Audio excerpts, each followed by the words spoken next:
Hi guys, and welcome to another review.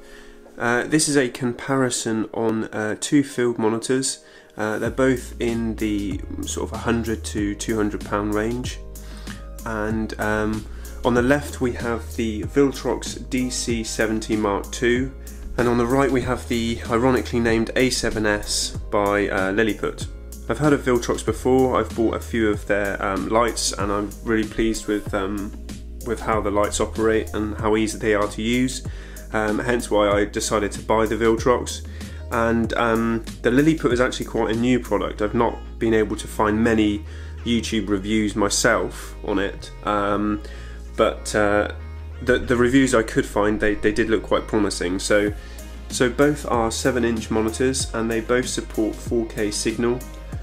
The Viltrox on the left has a resolution of 1024 by 600, whereas the Lilliput has a resolution of 1920 by 1200.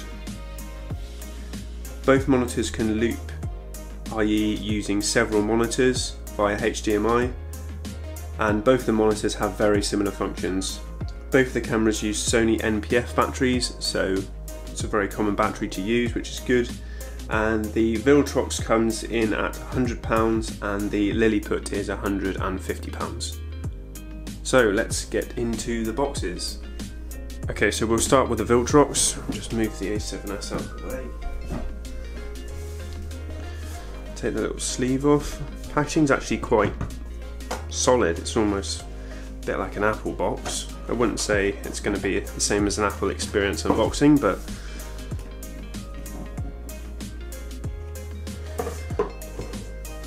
okay, so you've got warranty cards, user's manual,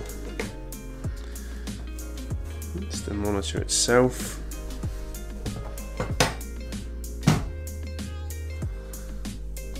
got like a pouch, a free battery, which is good.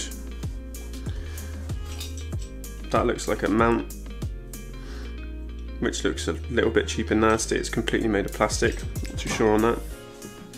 And you've got a, which looks like a medium-sized sort of HDMI cable. So this is the monitor itself. Nice little hood, it folds away once you finish with it. You've got a 1/4 inch screw on the top, both sides and the bottom, which is quite a nice feature. So if you wanted to plumb some more things to the monitor, you can do.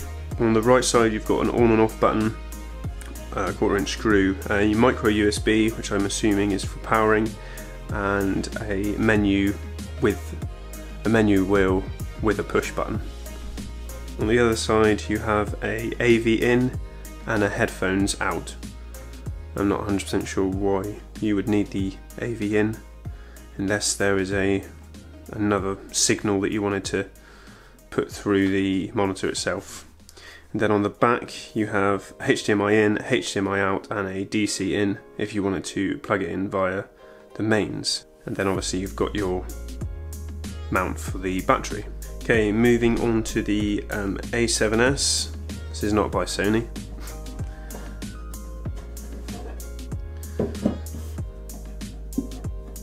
The monitor itself, I've actually had this one apart already.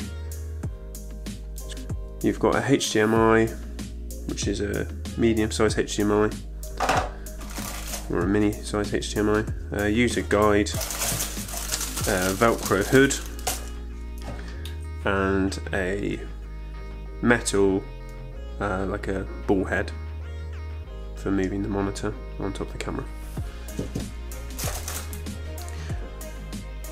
Got sort of like a rubber cover around the whole outside of it to keep it protected. Excuse the fingerprints on the monitor, still need to peel this thing off. So 1/4 inch screw on the bottom. You've got your menu dial on the top right of the monitor, and a few function buttons, exit, F2, F1, and a power button. So on the back you have the Sony NPF plate, which is removable for another style of battery. I'm actually unaware of what type of battery that is, but I'm assuming it's something common. But I will be using the plate, so there we go. I will now just quickly put the specs of each monitor, Viltrox being on the left and a Lilliput on the right. Right, let's power up both of the monitors and see how they compare. Okay, so booting up the Viltrox monitor. A little bit slow. Okay, there we go. So looking at the actual colour match to the monitor that's on the camera, I would say it's actually quite a way off. I don't know whether that's adjustable with the settings on the monitor. So going through the menus, it's quite a small menu screen. It's not the easiest to see, I'll be honest. You've got options like changing the contrast, all the sort of standard stuff, brightness, saturation, sharpness. Then you've got peaking on and off, peaking colour, exposure on and off, changing the aspect ratio, lots of different markers. I won't go through all of them. Overall, like using the functionality of the monitor, I'm not a fan of. It's the dial on the right hand side of the screen is actually quite hard to use. It's a little bit too recessed, and actually clicking the menu in, it's not the easiest to use. One thing I do really like about the Viltrox though is obviously the inbuilt hood is great, and then you've got the 1/4 inch fittings on each side of the monitor, so that just basically gives you so much more flexibility of how you would like to mount your monitor on the camera. Something that you may actually not like about the camera though is the fact that it seems you cannot remove the hood. So whether that would be cumbersome in some way and get in the way or something, I can imagine that could be an annoyance possibly. So just booting up the Lilliput now.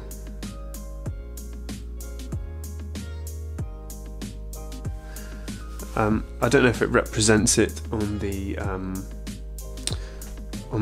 actual camera itself, but the screen is immediately 10 times better than the Viltrox. The pixels are obviously higher, so you just get that much more detail in the screen, and also the colour representation I would say is matched to the monitor of the camera that I'm using.